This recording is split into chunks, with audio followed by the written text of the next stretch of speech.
Hello दोस्तों, राधे राधे, जय श्री कृष्णा। मैं हूँ गुड़िया यादव। मेरे यूट्यूब चैनल में आप सबका स्वागत है। मैं वंदन अभिनंदन स्वागत करती हूँ आप लोगों को। और मैं एक सोहर गीत गाने जा रही हूँ दोस्तों। आप लोगों को कैसा लगेगा कमेंट में ज़रूर बताइएगा और पूरा सुनिएगा ज़रूर, बीच में मिस मत करिएगा। रजत दशरथ जी के बगिया मालिनिया फूल बटोरे मालिनिया फूलबा तोड़ई हो अबे निहुरी निहुरी रजा झाकै मनाए हो मने चितमय मनई हो मने चितवाई हो। राजा दशरथ जी के बगिया मालिनिया फूलबा तोड़े मालिनिया फूलबा तोड़ई हो आबे निहोरी निहोरी राजा झाकै मनई हो मने चितमय मनई हो मने चितवाई हो। राजा तोहरे उताने धने सनवत महले टरिया महले टरिया हो राजा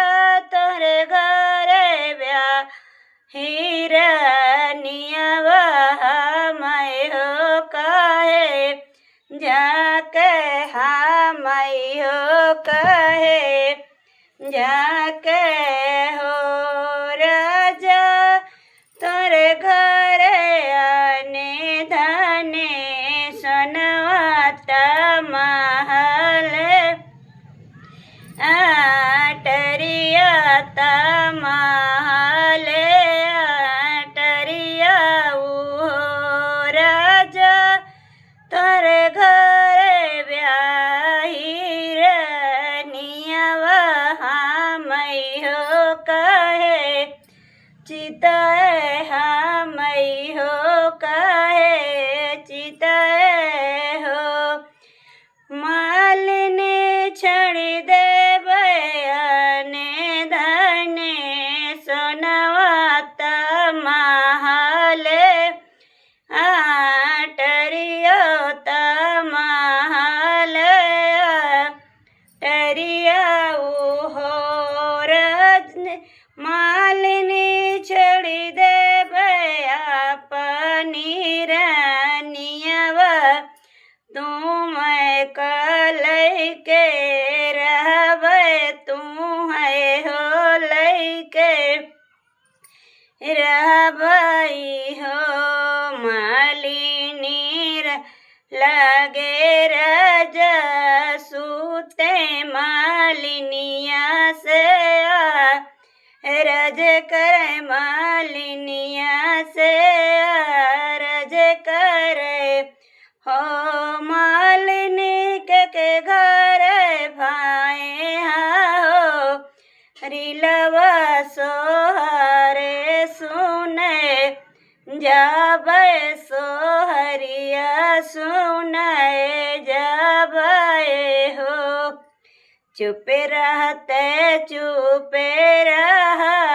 राजा चुपई हो रहा राजा हो राजा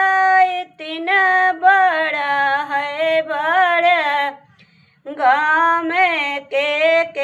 हो घरे सोहर के ने घरे सोहरी हो राजा तोरे घरे भाई हो रिलवा तुम्हारे घरे सोहरी तुम हो घरे सोहरी हो राजा छोड़ी देते आने धने सोनाता माँ हले टरिया महले टरिया हो राजा छोड़ी देते अपनी रानिया सोहरी कैसे सुनबे सोहरिया कैसे सुनबे हो राजा तोहरे नीरानी के भाई हाँ हो रिलवा कैसे घरे जाबे कैसे बाती करबे कैसे हो बाती करबे हो राजा छोड़ी दीने अपनी रानिया मालिनिया संगे रह तो मालिनिया संगे रहते हो रजद से रहते जी के बगिया मालिनी फुलवा तोड़े मालिनिया फुलवा तोड़ई हो आवे निहुरी निहुर राजा झाकई मानई हो माने चितम